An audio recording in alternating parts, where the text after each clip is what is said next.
देखो, सामंती सियासत के सत्ता लोलुप सुल्तानों की जो फ्रेंचाइजी है, उसमें रणबांकुरों से ज़्यादा रणछोड़ बहादुर दिखाई पड़ रहे हैं। अब इन सामंती सुल्तानों के सत्ता लोलुप जो फ्रेंचाइजी है,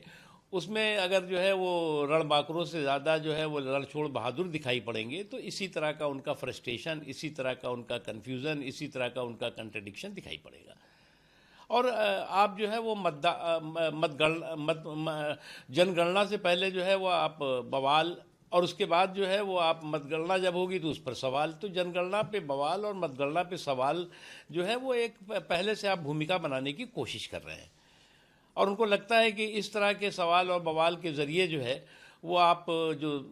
लोकतांत्रिक जो व्यवस्था है, जो जनतंत्र की व्यवस्था है, उसको जो है वो आप हाईजेक कर सकेंगे। और मैं इसीलिए कह रहा हूँ ना कि फैमिली फ़ोटो फ्रेम में फिक्स जो ये फ्रेंचाइजी है, इस फ्रेंचाइजी के में जो इसी का कारण है कि इस फैमिली फ़ोटो फ्रेम में फिक्स फ्रेंचाइजी में जो है वो रणबांकुरों से ज़्यादा रणछोड़ बहादुर दिखाई पड़ रहे हैं। आपको याद होगा जब ये इन्होंने एक गठबंधन बनाया था यूपीए यानी उल्टा पुल्टा अलायंस के ख़त्म करने के बाद, तो उसमें जो संख्या थी, आवाज़ दो हम एक हैं, दर्जनों संख्या थी। अब वो संख्या तो घटती जा रही है, वो गिनती घटती जा रही है, लेकिन गुरूर जो है वो इनका बढ़ता जा रहा है, क्योंकि इनको इस बात का अच्छी तरह एहसास है कि इस तरह के तमाम तरह के इस तरह की जो फिक्सिंग है, फिक्सिंग के ज़रिए भी जो है वो चुनावी चौपाल पे ये चारों खाने चित होने वाले हैं। प्रॉब्लम ये नहीं है, प्रॉब्लम ये है कि आप जो है वो जनगणना पे पहले बवाल कर रहेंगे, उसके बाद जो है वो मतगणना पे सवाल करेंगे, और ये जो जनगणना पे बवाल, चुनाव से पहले जनगणना पे बवाल और चुनाव के बाद मतगणना पे सवाल जो है वो चुनाव में जब हार होगी तो उसकी एक भूमिका बनाई जा रही है, और हार के बाद जो है वो ठीकरा फोड़ने के लिए एक बलि का बकरा ढूंढा जा रहा है। कब कहेंगे साहब जनगणना में गड़बड़ हो गया था, फिर कहेंगे मतगणना में गड़बड़ हो गया था, फिर कहेंगे कि ईवीएम पे गड़बड़ हो गया था, फिर कहेंगे कि प्रशासन ने जो है वो लूट लिया। तो ये तो उस तरह के लोग हैं कि हमें तो लूट लिया मिलके हुस्न वालों ने। तो अब ये तो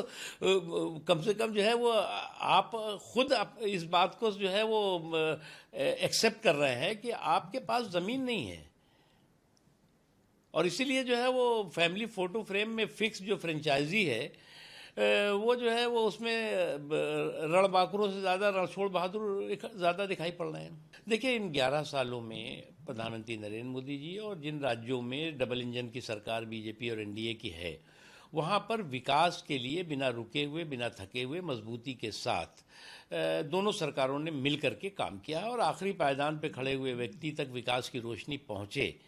इसके लिए मजबूती से काम किया है। अफसोस की बात है, जैसे पश्चिम बंगाल में तमाम जो जनता के हितों से जुड़े हुई योजनाएं थीं, कार्यक्रम थे, जो कि आम लोगों, कमज़ोर तबकों, गरीब तबकों के सशक्तिकरण, एम्पावरमेंट के लिए थे, उसको जो है वो आपने अहंकार में जो है वो उसको लागू ही नहीं होने दिया। आपने जो है उसको कहा कि नहीं जी, हम इसको लागू नहीं करने देंगे, क्योंकि ये जो है वो गरीबी को के जो है वो गरीबों के सशक्तिकरण की जो योजना है वो मोदी की है, इसलिए हम नहीं करने देंगे। रोज़गार की योजना मोदी की है, हम नहीं करने देंगे। बिजली, सड़क, पानी की योजना मोदी की है, हम करने नहीं देंगे। तो आपने तो माँ माटी और मानुष के साथ विश्वासघात किया। देखो, एक बात बताएं मैं आपको कि पहले ये इनकी ये टीम थी,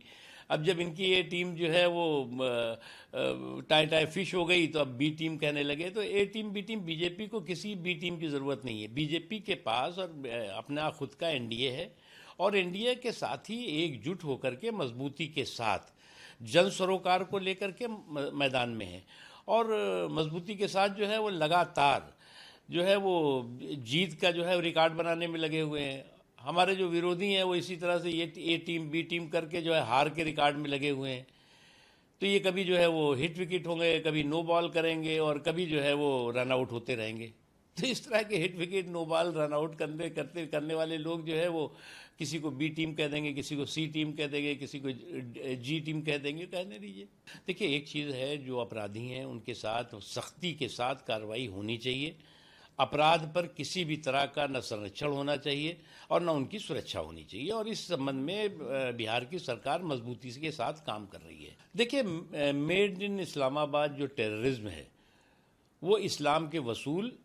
और इस्लामाबाद के वजूद के लिए जो है वो ख़तरा है। अब मेड इन इस्लामाबाद जो टेररिज्म है, जो आतंकवाद है, जो दहशतगर्द दरिंदे हैं, वो एक तरफ तो जो है वो इस्लामाबाद के वजूद के लिए जो है ख़तरा है, और वहीं दूसरी तरफ जो है इस्लाम के वसूल के लिए भी जो है वो चुनौती हैं। और इसलिए जो है भारत की स्पष्ट नीति रही है कि जो आतंकवाद है, आतंकवाद के प्रति न कोई दोहरी नीति होनी चाहिए, बल्कि ज़ीरो टॉलरेंस नीति होनी चाहिए। और अमेरिका ने इस पर कार्रवाई की है। ये ऐसे ही खबरों के लिए सुदामा न्यूज़ को लाइक और फॉलो करना ना भूलें।